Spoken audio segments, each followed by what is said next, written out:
Historical eats, historical eats, historical eats.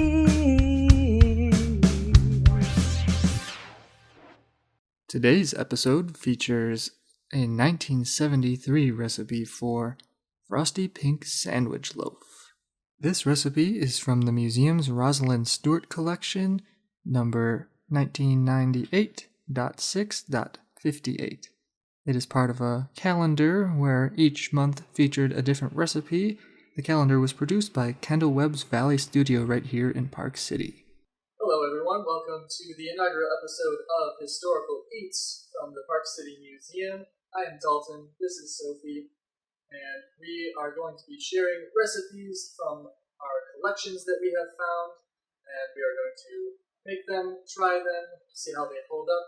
These are historic or semi-historic recipes that we've found. Some are going to date back to the early 1900s. Some, like today's episode, are going to be from 1970s or mid-century. This one happens to be from 1973. It is a frosted pink loaf or frosted pink sandwich loaf, however you want to say it. And before we get going on the recipe, I just want to give a quick shout out and thank you to The Market at Park City for sponsoring this video for us and providing all of the wonderful groceries that you see here in this video. So thank you to The Market, and let's get going.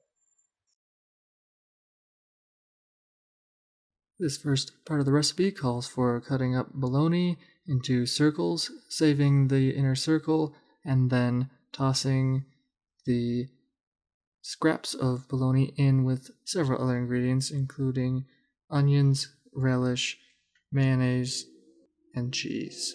And some food historians have suggested that a lot of these dishes are more for decoration than for eating, kind of just to show off the wealth of the family or decorating skills, or just to have an aesthetic element to a potluck or a meal. The recipe calls for 2 tablespoons of mayonnaise, 1/3 a cup of grated cheddar cheese, 1.5 teaspoons of grated onion, and 1 tablespoon of pickled relish.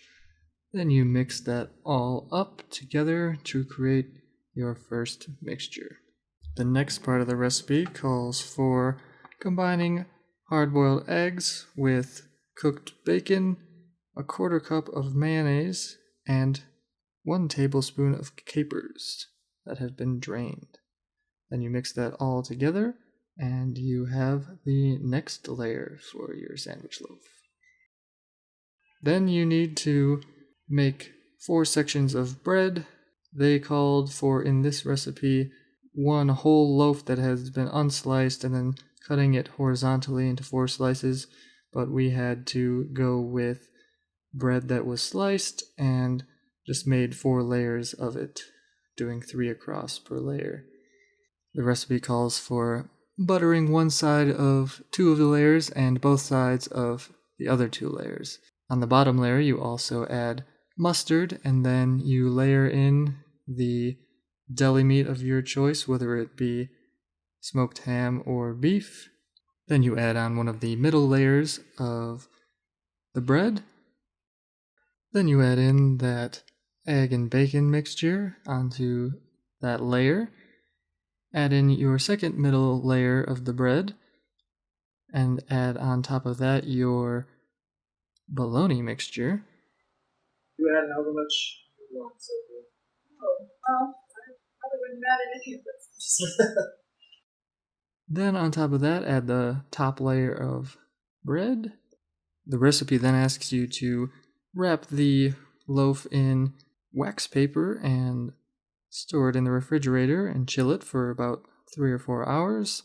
Then once you come back, you start the process of figuring out the decorations, cutting up your cotto salami, your olives, and your green pepper.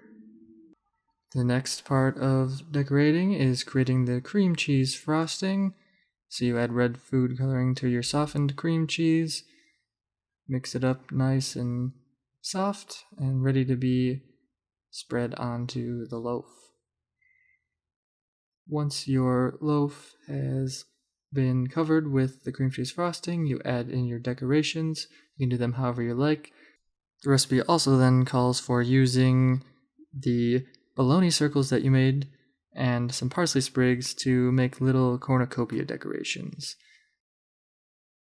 Alright, so here it is, the completed pink sandwich loaf. I think we did a pretty decent job.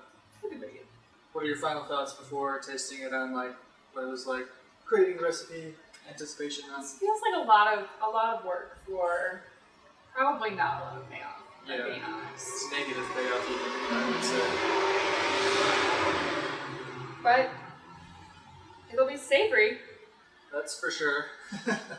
Yeah, it'll be interesting. Props to, the 1973 random grandma bringing this to a potluck or something. Mm-hmm. All the effort that went into this for nobody eating it while at that potluck. So, should this recipe have stayed in 1973? We are about to find out. We are going to bring this back to the museum and try it with a coworker and see how it is.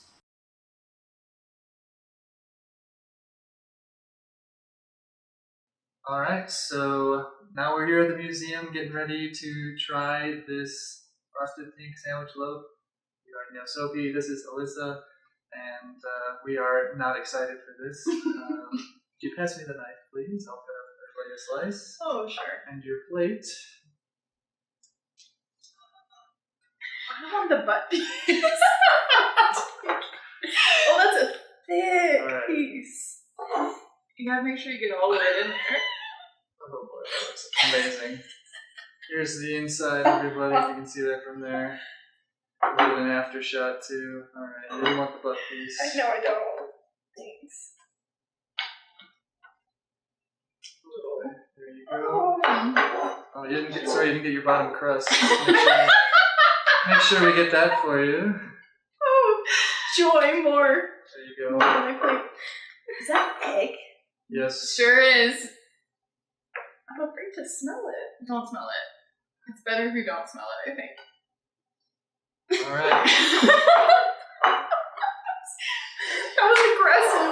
Okay. Alright, do we want to do it all at the same time? Sure. I'm going to cut it up a little bit so it's easier to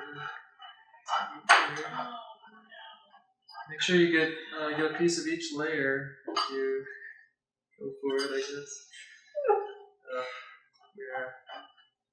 Why is that crunchy? Is that bacon? There's bacon in it. Mm-hmm. Alright. Put some on your forks. Okay. I've got some of each layer in my fork here. Is this going to be awful? Are you ready? Uh-huh. Ready as I can be. We do, by the way, I should mention, in case anybody can't handle it, everybody's got a garbage can, so heads up. It's nice of you. Alright, ready? On 3. 1, 2, 3.